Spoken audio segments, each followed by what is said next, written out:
It's incredibly common to feel that rush, like your brain is just a step behind, trying to catch these individual sounds that are just not staying separate long enough to process. Right. That distinct word-by-word clarity you might find in, say, learning materials, it just isn't really there in real-life conversation. Exactly. And that feeling, that challenge of understanding fast, natural native English, that's precisely what we're diving into today. Yep. We've taken a really deep look at a stack of notes and articles specifically designed to tackle this, well, head on. And our mission really is to pull out the absolute most important insights and the most effective techniques from all of these sources. Give you a clear pathway. Yeah, a real shortcut, if you will, to training your ears and your brain to handle that speed and that flow. And here's the good news.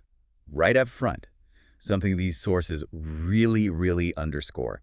This isn't some impossible hurdle you're facing. Not at all. While it absolutely feels overwhelming sometimes, breaking through that speed barrier is totally achievable. It is. It just requires understanding why it sounds so fast and then, applying the right kind of focused practice. Okay, so let's really unpack this feeling of being overwhelmed then. Mhm. You step out of the, let's say, the controlled environment of textbooks or that slow, learner-focused audio, Right. and suddenly everything sounds completely different. Words seem to get swallowed, sentences run into one another, and you're playing catch-up, trying to process what was just said while the conversation is already zipped, like way ahead. And that sense of sounds blurring, it really comes down to a fundamental difference between how language is often presented to learners and how native speakers actually use it. How so? Well, when you're fluent and speaking naturally, you rely heavily on rhythm, you use contractions without even thinking about it, you link words together in these fluid chains, Okay. and you often reduce or even completely drop sounds that aren't essential for the meaning. Plus, then you've got the natural variation in speed and tone driven by emotion or emphasis. Ah, so it's not just a matter of knowing more vocabulary or getting the grammar down pat. It's almost like there's a whole different operating system for spoken English. That's a great way to put it, actually. It requires not just knowing the components, the words, and grammar, but being really attuned to this operating system, how it sounds, how it flows. Right. It demands exposure, conscious awareness of how the sounds are changing, and then, crucially, targeted practice to kind of rewire your ear and brain to process it this way. Okay, so why specifically does it sound so fast?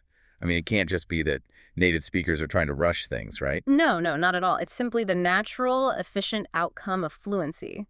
The key mechanism making things sound fast is really how words connect together. Connect. You mean like they don't leave little pauses between each word? Exactly. Think about how you might hear, "What are you doing?" said very slowly and carefully. Okay, what are you doing?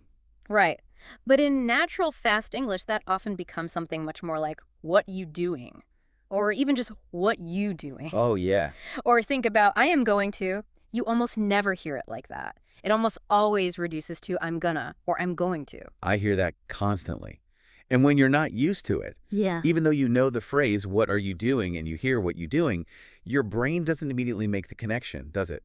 It doesn't link the squished version to the clear one. Precisely. And these aren't just lazy forms or slang necessarily. They make conversations significantly faster and smoother. But they require your brain to recognize words not just in isolation, but in these linked, sometimes really altered forms. The sources also point out another critical factor here, stress and intonation, where you put the emphasis changes everything, and sometimes words get less stress and sort of just disappear into the flow. This is absolutely crucial. Crucial for conveying meaning and understanding it, especially when things are moving quickly. Remember that classic example from the material. I didn't say he stole the money. Right. Say it emphasizing a different word each time. I didn't say he stole the money. Okay, meaning someone else said it. Exactly. I didn't say he stole the money. Maybe I implied it or wrote it down but didn't speak the word. Precisely. I didn't say he stole the money. Someone else stole it. Yep. I didn't say he stole the money. Maybe he just borrowed it or found it. Right. Or, I didn't say he stole the money. He stole something else entirely. Wow. Exactly. So that single sentence has 5 totally different meanings just by shifting where the stress falls. That's amazing. So understanding fast English isn't just about catching all the individual words. Not at all. It's very much about catching the rhythm, the stress patterns, and how the sounds work together, how they connect to signal the actual meaning. Which brings us to something fascinating here, and arguably the most important concept for breaking down fast speech. It's called connected speech. Okay, let's get right to the core of this then. What is the essential idea behind connected speech, and why is it such a game changer, for understanding fast English? Okay, the core insight is basically this. In natural spoken English, words don't live in isolation. They merge, they change. Sometimes sounds even disappear right at the boundaries between them. Right. Your brain has to learn to recognize words in these blended forms, not just as neat, separate units like in a dictionary. It's probably the #1 reason fast speech is difficult initially. But learning to hear it, that unlocks a massive amount of understanding. So it's not that they're speaking different words necessarily, they're just speaking the same words differently in a connected way. Precisely. Words join together in ways that often sound quite different from how they look written down on a page. Think about, do you want to eat? Okay. In fast speech, that frequently becomes something like, do you want to eat? Or even, do you want to eat? Yeah. Or, could you help me out? Might sound more like, could you help me out? I could definitely hear the wanna and the kuja blending right there. It's much smoother. And notice how the sounds actually change. Sometimes sounds blend together, like the D and Y and could you making a J sound. Right. Sometimes sounds are dropped entirely, like the T often disappears in want to. And occasionally, new little sounds even sneak in between words, just to smooth the transition, maybe like a little Y or W sound connecting vowels. The key takeaway here, the sources seem to say, is that this isn't bad English or just slang, although you hear it in informal speech a lot. It's just how fluent English actually sounds. That's it, exactly. It's completely normal. It's standard. The more you deliberately listen for these connections and expose yourself to them, the more your ear will start to recognize these blended sounds as the familiar words they actually represent. It's like learning a new dialect almost. In a way, yeah. The fast-spoken dialect of English. Okay, the sources really encourage jumping into some simple listening practice to start hearing this difference right away. Let's try a couple of their examples. I'll say it slowly first, like you might read it, and then more naturally, like you'd probably hear it. Okay. Just listen carefully to the contrast here. Did you eat already? Slow, clear articulation. Okay. Now, more naturally. Did ye already? Faster. Did you catch that? The did ye sounds much more like did you or did you. It's quicker, much more connected. Try saying that natural version yourself. Right now, listening. Did ye already? Getting your mouth around it really does help your ears recognize it, too. It does. It connects the hearing and speaking. Okay, here's another one. Slow. What are you going to do now? Got it. Fast, natural. What you going to do now? Or maybe even what you going to do? Wow, that one's a huge change. What are you became really short, like whatcha. Right. And going to, of course, became gonna. That's a classic one. Try repeating that natural version. What you going to do now? These simple repetitions, they might feel small, but the sources really emphasize that this direct mimicking practice, the shadowing light, is powerful. It helps calibrate your ears and your mouth to these really common, natural patterns. And it's okay if you don't catch every single word perfectly at first when you listen right. Absolutely. Just starting to recognize the pattern that the sounds are changing, that did you often sounds like didja, that alone gives your brain a critical head start in processing fast speech. So once we understand why it's fast, what this connected speech thing is all about, what are the actual practical exercises and techniques the sources recommend for really training our ears and brains? Okay, well, one technique highlighted as particularly effective, especially because it integrates listening and speaking, is something called the evening shadowing exercise. Shadowing. Okay, what's the core power of shadowing, according to these materials? Why is it so good? Well, the sources frame it as possibly the absolute fastest way to train both your mouth and your brain to process English at native speed. It simultaneously improves listening and speaking. How does it do that? It forces real-time mimicry. You're not translating in your head, you're just echoing. This bypasses that slow translation step and builds muscle memory, essentially, for fluency and rapid processing. Okay, sold. Sounds powerful. How do you actually do it? Right. You take a short clip, could be from a movie, a TV show, a YouTube video, anywhere native speakers are talking naturally. Okay. First, just listen to it once without any subtitles. Try to just grasp the main idea, the gist of it. Get the gist. Got it. Exactly. Then listen again, but this time with English subtitles turned on so you can see the words being spoken. Okay. Now, here's the crucial step. Pause the audio after each sentence, or maybe even each phrase if the sentences are long, and then immediately repeat it out loud.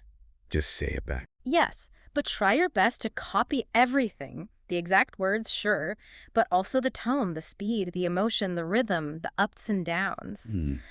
This is shadowing. So you're basically trying to be an identical twin, sound-wise, of the speaker, an echo. Exactly.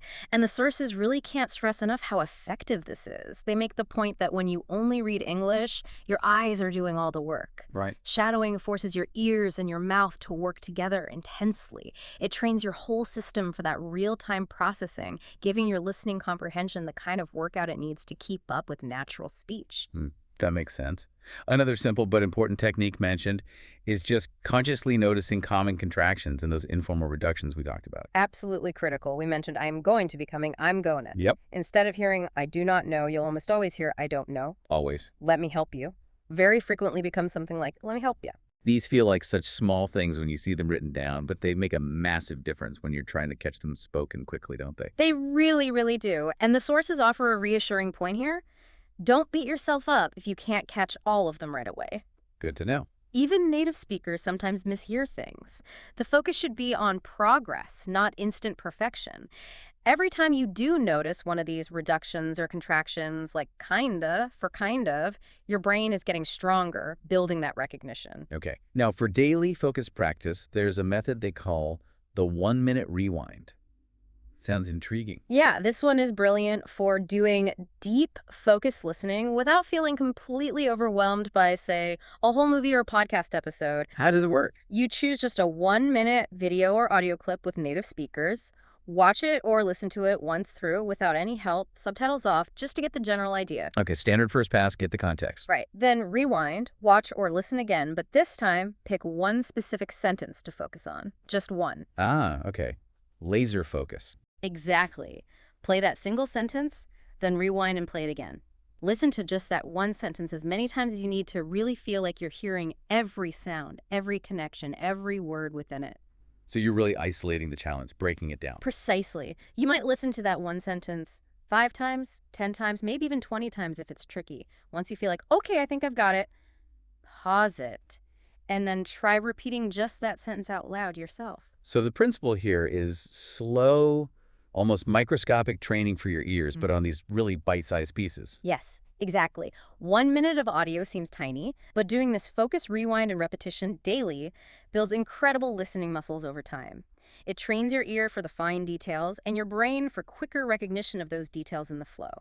Consistency, they stress, is absolutely key here. And then stepping back a bit, the sources really highlight the importance of just immersing yourself in real-world English whenever you can, getting that raw input. Yeah, because the English you encounter out and about, in cafes, on the street, in movies, or just chatting with friends is often quite different from the more, let's say, sanitized or formal language you might find in beginner materials. Right. It's full of natural speed, natural rhythm, maybe some slang here and there, and definitely full of those connected, reduced forms we've been talking about. Like hearing someone say, let me grab a bite, instead of the more formal, let me get something to eat. Exactly. Or I'm a head out, meaning I'm going to leave.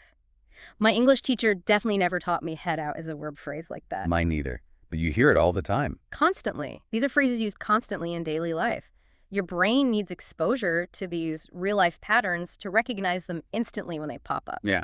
So how do we immerse ourselves effectively, especially if we're worried about getting totally lost in the beginning?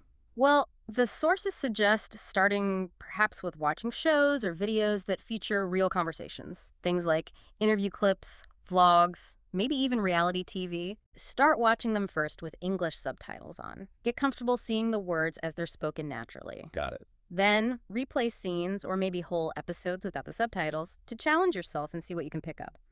Listening to podcasts or audiobooks while you're doing everyday chores, washing dishes, commuting, that's also excellent low-pressure exposure. So it's about daily kind of low-stakes immersion that helps your ear slowly adapt to the natural speed and flow. That's the idea, just letting the sounds wash over you consistently. Now, shifting gears slightly, one particularly powerful tool the sources emphasize for pinpointing exactly what you're missing is dictation practice. Dictation. Like back in school, writing down what the teacher says word for word. What's the key insight here for language learning? The real power of dictation in this context lies in how it forces you to confront the specific gaps in your auditory processing. It doesn't just tell you that you missed something, it immediately shows you which specific sounds or linked word combinations are causing you trouble. Ah, okay, so it's diagnostic as much as it is practice. It shows you where the weak spots are. How does it work? You play a very short audio clip, maybe just 1 or 2 sentences at first, especially when you're starting out. Okay. Listen carefully and try to write down exactly what you hear. Don't worry about getting it perfect or missing things. Just write down whatever comes to you. What if I only get half the words or less? That's totally fine. That's actually the point. Sure. Listen again, maybe 2 or 3 more times, focusing on trying to fill in the blanks in what you wrote. Okay. Then compare what you wrote with an accurate transcript or subtitles for that clip. And what does that comparison reveal? What am I looking for? It shows you precisely where your ear failed to match the sounds to the words. Was it a word boundary where things got connected? Was it a reduced sound like a T that disappeared? Was it a word you actually know but simply didn't recognize when it was spoken quickly? Ah, I see. It's incredibly effective for identifying your specific listening weaknesses. Plus, it's great practice for concentration, auditory memory, and especially for hearing those tiny but crucial grammatical words like to, of, and that often shrink or almost disappear in fast speech. Let's try a quick one from the source material right now. Everyone listening, grab a mental pen and paper, or a real one. Listen and try to write down exactly what you hear. Pay attention to how the words might link together. Ready? Listen. I should have told you earlier. Okay. One more time. I should have told you earlier. Now, think about what you wrote down. Did you hear 2 distinct words, should and have? Or did it sound more like one blended unit? Maybe something like should've or even shoulda. Most native speakers in casual speech will definitely blend should have into something much quicker like that. Should have. Yeah. Listening again, it really does sound different than saying should have separately. Try repeating that blended form yourself now. I should have told you earlier. Yes, exactly. That practice, saying the blended forms yourself, helps your ear recognize them instantly when you hear them from someone else. Dictation reveals these specific points of difficulty, and then practicing the corrected natural version reinforces the right pattern in your brain. That's how real English often sounds. Now, moving beyond just individual words or pairs of words, another fundamental concept these sources really highlight is something called chunking. Chunking. My brain usually wants to break things down into the smallest pieces possible. Is this the opposite? Like grouping things together? It is, exactly. The core idea of chunking for listening is that native speakers don't typically deliver language word by individual word. They speak in groups of words, common phrases, or chunks that carry meaning together. Okay. And your brain needs to learn to process these entire groups as single meaningful units, not just as a string of separate words it has to assemble. So instead of hearing how, then are, then you, your brain should learn to hear how were you as basically one sound block. Exactly. Or think of do you want to go? That often becomes one fast chunk. Do you want to go? Yeah. These aren't just random groupings. They're incredibly common, predictable patterns in speech. When your brain can recognize these chunks instantly as whole units, it completely bypasses that slow, laborious process of translating word by word. It makes your comprehension much faster and more efficient. Feels like you're learning the melody or the rhythm of common phrases, not just the individual notes that make them up. That's a great analogy, actually. And how do you train for this? The sources suggest focused listening, specifically to dialogue where these common chunks appear repeatedly. Listen to interviews, conversations, scenes from TV shows. And when you hear one. Once you identify a chunk, like kind of or sort of or going to, repeat it out loud yourself, just like with shadowing. Get used to the sound and feel of it as a single unit. The more you incorporate these chunks into your own recognition and even into your own speaking, the more automatic they become when you hear them, even in really fast speech. Now, there's also a fascinating technique mentioned called listen and imagine. This sounds like it brings a whole different sense into the picture beyond just hearing. It absolutely does. The powerful principle behind listen and imagine is that you can significantly boost your understanding by connecting the sounds you hear directly to mental images or experiences, effectively bypassing the need for word-by-word analysis or translation. So instead of trying to analyze the grammar or define each word as I hear it, I should try to create a picture in my head of what's being described. Precisely. If you hear someone say, quite quickly, "We grabbed some coffee and headed downtown," don't get stuck trying to translate grabbed or figure out the verb tense of headed. Instead, just immediately picture the scene. You and maybe some friends holding coffee cups, walking or driving towards the city center. That makes so much sense. It's like watching a movie in your head instead of just reading the script lines. Exactly. This technique grounds the language in real experience, which is much closer to how native speakers process information naturally. They're not usually translating in their heads, they're Yeah. making direct connections to ideas, images, feelings. Right. It allows you to grasp the overall meaning of fast speech, even if a few individual words get a bit blurry or you miss them entirely. And practicing this would involve listening to short pieces of dialogue or descriptions and consciously trying to build that mental movie as I listen. Yes. Short dialogues or descriptive sentences are absolutely perfect for this. Our sources actually included a little exercise to illustrate this. Everyone listening, maybe close your eyes for just a second. Listen carefully to this description of a scene and just let the image form naturally in your mind. She ran out of the house, jumped into the car, and drove off without saying a word. Okay. Did you see it? Could you picture the person rushing out, getting in the car quickly, maybe tires screeching a little, speeding away? You probably did. And you likely didn't have to stop and consciously process ran, then jumped, then drove off, then without saying a word, as separate dictionary items. You just pictured the whole urgent departure as one event. Yeah, the feeling comes across instantly. That's the power of connecting language directly to imagery and experience. It helps you catch the whole meaning, the gestalt, even when the individual parts are moving very fast. The sources suggest that even 5 minutes a day of this kind of deliberate visualization while listening can make a real difference.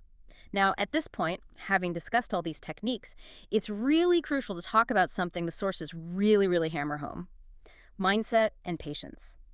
This definitely raises an important question about, well, how patient you need to be in this process. Because improving your understanding of fast English, it definitely doesn't happen overnight, does it? It's not a switch you flip. It absolutely does not happen overnight, and that's okay. It takes time, it takes consistent effort, and importantly, it requires you to be patient with yourself throughout the journey. You will miss words, you will get lost sometimes, maybe feel frustrated. Yep. And that is a completely normal, expected part of the process. Everyone goes through it. So the key message here is really about perseverance. Just keep showing up for the practice, even on days when it feels hard. That's exactly it. Every single time you listen to native English, even if you only understand bits and pieces, you are training your ears. You're exposing your brain to the real sound patterns, the rhythm, the flow. Progress is happening, even when it feels incredibly slow or invisible day to day. The sources use a great analogy for this, right? Thinking of listening practice like building physical strength. Yes, exactly. You don't go to the gym once and suddenly expect to lift double the weight you could before. You build strength gradually over time with consistent workouts. Listening comprehension is very similar. So the goal isn't necessarily to catch every single word today, but maybe just to catch more words today than you did yesterday, or understand a slightly faster conversation than last week. Precisely. Celebrate those small victories. Maybe you finally notice a connected phrase like sort of that you always missed before. Maybe you understand the main idea of a fast news report. Maybe you correctly write down a whole sentence in dictation practice. Those are real signs of progress. And recognizing those small wins provides the motivation to keep going, right? Absolutely. It shows you the effort is paying off, even if the final goal still feels distant. Patience and perseverance are key. Okay, so let's look at a few more practical techniques recommended in the sources for continuing in that consistent practice. There's one that's kind of a variation on shadowing called repeat after pause. How does that one work? Right. This is excellent for building accuracy in both your pronunciation and your perception of rhythm. You find a short video or audio clip, maybe just 30 to 60 seconds long, is plenty. Okay. Play the very first sentence, then immediately hit the pause button. And then try to repeat it exactly as I just heard it. Speed, tone, everything. Yes. Focus on mimicking the sounds, the rhythm, the intonation, the speed as closely as you possibly can. Then unpause, play the next sentence, hit pause again, and repeat that one. So this feels like taking shadowing, which can be quite intense, and breaking it down into smaller, more manageable steps with pauses in between. It is, essentially. And it directly trains your ability to recall and reproduce those native-like sounds and rhythms accurately. And perhaps counterintuitively, the better you get at producing these sounds and rhythms, the significantly better you become at understanding them when other people make them. The production helps the perception. Exactly. The sources suggest even just 5 minutes a day of this repeat after pause method can really help fine-tune your ear for the nuances of spoken English. Another crucial skill that builds on just hearing the words is active listening. Okay, what does active mean in this context? How is it different from just, hearing the sounds coming into my ears? Active listening means you're engaging with the communication on multiple levels, not just focusing solely on the dictionary definition of the words being used. You're paying close attention to the speaker's tone of voice, the emotional cues, any changes in speed or volume they might use for emphasis. Right. Native speakers use these vocal features constantly to add layers of meaning, convey feelings, or highlight the most important information in what they're saying. Like the example we talked about earlier with stressing different words and I didn't say he stole the money, completely changing the meaning. That's active listening, catching the stress. Exactly that. Or if someone says, drawing it out, I really don't want to go, stretching out and emphasizing that word really tells you immediately that their reluctance is very strong. You can catch that intensity, that layer of meaning, even if you didn't perfectly hear every single other word in the sentence. Active listening means paying attention to these beyond the words signals, the music of the language, if you will. So practicing this would involve maybe watching dialogues or listening to conversations and consciously trying to identify how the speakers are using their voices, the pitch, the speed, the volume to convey feelings or emphasize certain points. Yes, precisely. Focus on the musicality, the prosody, the ups and downs, the stresses, the pauses, the speed variations. This helps you get the full intended message, even when some of the words themselves are spoken quickly or maybe aren't perfectly clear. That makes sense. The sources also suggest leveraging your existing background knowledge as a really powerful tool for comprehension. Yes, this is incredibly practical advice and something you can use immediately. When you choose listening material about a topic you already know something about, whether it's cooking, a specific sport you follow, a historical event you've studied, or maybe your own professional field, your brain has a massive advantage. Why is that? How does knowing the topic help with the speed? Because you already have a mental framework, a schema, related to that topic. You have relevant vocabulary and concepts already stored away in your memory. So your brain can anticipate the kind of language you're likely to hear, and it can use the context much more effectively to predict what might be coming next. This allows you to fill in the gaps much more easily if you happen to miss a word or a phrase in fast speech. It's like having a mental roadmap for the conversation, right? It helps you navigate even when the directions are being given really quickly. Exactly. It significantly builds confidence, too, because you're not starting from zero understanding. It makes the whole listening process much less taxing on your brain. Remember that stressful morning example the sources gave? So I was running late for work, spilled coffee all down my shirt, missed the bus completely, and then had to call a ride just to make it to the meeting on time. Running late, coffee spill, missed bus, calling a ride, meeting. Yeah. Yep. Definitely sounds like a stressful morning. Yeah. Got the picture. You probably caught the main stressful meaning almost instantly, right?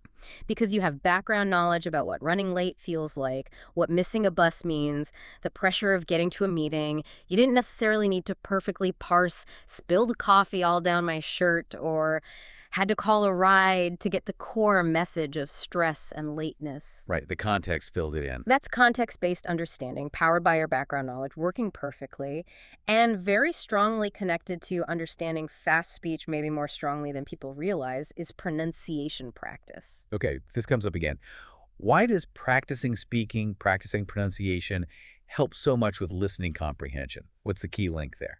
The fundamental insight, which the sources really emphasize, is that your ear understands sounds much more easily if your mouth is familiar with making them. When you actively practice saying the connected and reduced forms yourself, when you practice saying gonna instead of going to, wanna instead of want to, that blended should have, the quick did you, your brain builds a much stronger, more readily accessible recognition pattern for those sounds. So you can't easily hear sounds that you aren't prepared to make yourself or that feel alien to your own mouth. That's a good way to think about it. Your production ability primes your perception ability. So practicing saying, what do you want to eat more naturally, like what I want to eat, directly helps you recognize it instantly when a native speaker says it that way. And practicing did you see it as maybe did you see it helps you hear it that way too. Absolutely. And this isn't primarily about perfecting a native-like accent, although it can certainly help with that too. It's more fundamentally about training your brain to recognize the actual physical sounds of naturally spoken English in all their connected, reduced glory. It's one of the most direct routes, according to these sources, to improving your listening comprehension of real fast speech. And a specific technique mentioned for this pronunciation listening connection is the echo method. How does that differ from shadowing or repeat after a pause? Yes, the echo method. It's similar to shadowing, but perhaps even more immediate, more reflexive. The idea is you play a short sentence or phrase from a native speaker, and then immediately, like an echo, you try to repeat it back. As instantly as possible, matching not just the words, but really trying to capture the speed, the rhythm, the energy, the overall feel and pace of the original utterance. Like literally being their echo in the room. I can't believe you said that. Echo. I can't believe you said that. Precisely, just like that. This exercise helps your tongue, your mouth, and your brain get used to the physical feeling and the rapid timing of native speech patterns. The more comfortable and familiar you become with making these sounds at speed, the better you become at hearing and processing them quickly when others make them. It's a fantastic double win technique. Yeah. Helps speaking and listening. Now, we absolutely have to address a challenge that layers right on top of all of this difficulty with speed and connected speech, the issue of unfamiliar accents. Oh, yeah. Because native English speakers definitely do not all sound the same. Not even close sometimes. Absolutely not. The difference between, say, a standard American accent and a standard British accent or an Australian one is significant enough. But then, within those broad categories, regional accents can vary wildly. Think about a thick Boston accent versus a Southern California drawl, or someone from London versus someone from Glasgow in Scotland. Right. Your ear might get really well trained for connected speech in one accent, but then it can still struggle when confronted with a different set of sound changes or a different rhythm in a new accent. So how on earth do you prepare your ear for this incredible global diversity of English sounds? Well, the solution, according to the sources, is pretty straightforward, although it takes time. Deliberate, varied exposure. You have to actively seek out listening material that features a wide range of different accents. So don't just stick to one type of speaker. Exactly. Watch videos, listen to podcasts, find interviews, listen to songs, even just short clips you find online, featuring speakers from various English-speaking regions, the UK, Ireland, Australia, New Zealand, South Africa, Canada, different parts of the US, everywhere. And the benefit isn't just about learning to understand that one specific new accent, right? It's broader than that. Exactly. The main benefit is that it trains your brain to become much more flexible and adaptable. It helps your brain recognize that there isn't just one single correct set of sounds or connection patterns for English words. The more varied your exposure, the better your overall ability becomes to decode English spoken by anyone, regardless of their specific origin or accent. Your brain learns the underlying patterns beneath the surface variations. Our sources included a little example of an informal American accent, pointing out some common features. Let's listen carefully to this one. Hey, man, I'm heading out soon. You coming or nah? Okay.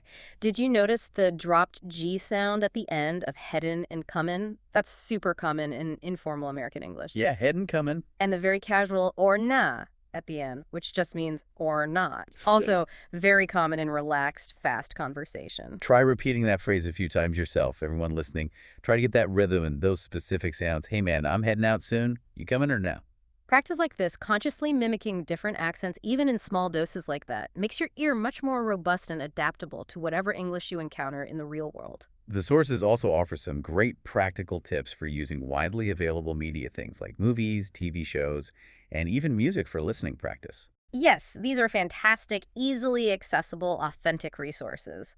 For movies and TV shows, the first piece of advice is don't put pressure on yourself to understand every single word right away, especially at the beginning. Okay. Manage expectations. Definitely. Start by watching with English subtitles turned on. This allows you to connect the sounds you're hearing with the words on the screen, reinforcing those connections. So you can see the words as you hear them, helping you map sound to text. Yes. Then, after you've watched maybe a scene or even a whole episode with the subtitles, go back and rewatch it without the subtitles. See how much more you can catch now that you have the context and you've seen the words once. Test your understanding. Exactly. And for more active practice while watching, use that pause button. Pause after key lines of dialogue and repeat them out loud. It's more shadowing practice, reinforcing pronunciation and rhythm. You could also keep a little notebook handy. For what? To jot down useful phrases or expressions you hear that maybe you wouldn't find in a textbook. Like noting that we've got to is a really common, often faster way of saying we have to or we must. Exactly like that. These small discoveries you make from real media add up significantly over time, building both your comfort level with real spoken English and expanding your active listening vocabulary. And music. Music is an absolute gold mine for listening practice, according to the sources. I can definitely see, the rhythm is built right in, the intonation is often exaggerated. Yes. And words definitely get linked together in songs all the time. Precisely. The advice is to pick a song you genuinely like that makes practice much more enjoyable. First, just listen to it a few times without looking at the lyrics. Just get the feel, the melody, catch what words you can. Okay. Then find the lyrics online. Listen again while reading along with the words. See how they match up with the sounds. And finally, the fun part. Try singing along. And lyrics very often use those natural reduced forms too, right? Yeah. Like going to almost always becomes gonna in pop songs. Oh, constantly. Songs are a fantastic, engaging way to hear and internalize these common everyday speak patterns. And because music often connects with us emotionally, the language tends to stick in your memory more easily than just reading a list of words. That's a great point. Okay, let's try to bring some of these ideas together with one more practice paragraph from the sources. This is a description of a common, real-life situation. Everyone listening, try to follow the meaning, paying attention to the flow and any connections or reductions you hear. Ready. Listen. We were supposed to meet at 7, but I got stuck in traffic and then couldn't find parking, so I ended up getting there almost an hour late. Okay, that was a very typical natural way someone might quickly explain why they were late. Lots of information packed in there. Now let's try repeating it together. If it feels too long, break it down into smaller chunks mentally or out loud. Let's try. We were supposed to meet at 7, pause slightly, but I got stuck in traffic. Pause slightly. And then couldn't find parking. Pause slightly. So I ended up getting there almost an hour late. The more you repeat full, natural phrases and sentences like that, the more normal and manageable that speed and flow becomes to both your ear and your mouth. If the whole sentence is too much at first, absolutely break it down into smaller, meaningful chunks like we just demonstrated. Repeat each chunk until it feels comfortable. Ultimately, stepping back and looking at the big picture, the sources consistently emphasize that improving your listening comprehension isn't just about listening more hours. It's really about listening better, more intentionally. Right, being intentional and strategic with the practice you do. Yes. Don't just put English audio on in the background while you're doing other things and hope for the best through osmosis, although even passive listening helps a little bit. But for real progress, you need to actively engage with the sounds using some of these techniques we've discussed. And choosing the right material is important too. It's very important. Choose content that's maybe slightly challenging for you. You want to push yourself a bit, but not so incredibly difficult that you get completely lost and discouraged right away. Find that sweet spot and set small, achievable goals for yourself. Like what kind of goals? Maybe commit to doing one dictation exercise 3 times a week, or shadowing a 2-minute video clip every evening, or listening actively to one short podcast segment using the rewind method daily. Small, specific, achievable goals. And the most crucial ingredient, the one that ties it all together, consistency. Absolutely. That came up again and again in the sources. Think of it like filling a large bucket with water, drop by drop. Big, infrequent pours of effort are much less effective in the long run than maintaining a steady, consistent drip. Small, steady practice done almost every day is what builds real, lasting improvement over time. And the incredible outcome that awaits if you stick with it. That payoff. Your ears will get sharper. Your brain will get faster at processing the sounds. And one day, maybe sooner than you think, you'll be listening to a fast native speaker in a movie, in a meeting, in a cafe, and you'll suddenly realize, hey, I'm understanding them comfortably without even really straining or thinking about it. That's the goal. That's the dream. So let's quickly recap the powerful toolkit these sources have given us for tackling fast native English. We've really broken down the crucial concepts of connected speech and those common reduced forms. Right. We've seen the value of listening for chunks rather than individual words, and the incredibly effective technique of shadowing mimicking native speakers. We've explored the specific insights you can gain from dictation practice and the fundamental importance of focused repetition. We've talked about using your imagination to grasp, meaning visually, applying active listening skills to catch tone and emphasis, building understanding through your existing background knowledge on a topic. And deliberately getting your ear familiar with a variety of different accents. Exactly. These aren't just abstract academic ideas, they are practical, hands-on tools you can literally start using right now, today. And they'll continue to serve you well as your listening skills advance further. The core message really seems to be, keep going, don't give up. That's it. Make listening to authentic English a consistent part of your daily life, not just something you do occasionally for study. Engage with it actively, using these methods. The more time you spend immersed in the actual sounds and rhythms of real conversations, the more natural and effortless understanding will eventually become. And with consistent practice using this toolkit, you won't just understand fast native English. The sources suggest you'll actually start to really enjoy the flow and the energy of it, appreciate the nuances. So here's your call to action, drawn directly from these sources. Take one small step today. Right after this, maybe grab your phone, find a short clip, and try repeating some of those practice phrases we used, focusing on the chunks. Or find a 1-minute video and try the rewind technique on just one sentence. Or just commit to listening to something, anything, in authentic English for just 5 or 10 minutes daily this week, but do it actively, maybe focusing on just one thing, like connected speech or intonation. Push yourself just a little bit outside your comfort zone. With time and with that intentionality, your ears will catch up, your brain will speed up its processing, and your confidence in understanding fast English speakers will absolutely soar. Definitely something to look forward to. And perhaps a final thought to leave you with, something to mull over. Considering how much rich meaning is conveyed beyond just the dictionary definition of individual words through the rhythm, the stress, the way sounds connect, the emotional tone, what subtle cues might you currently be overlooking, not just in English, but maybe in other forms of communication, perhaps even in your own native language? And how could training your ear for the deep structure and flow of language potentially open up entirely new layers of understanding about the world and the people around you?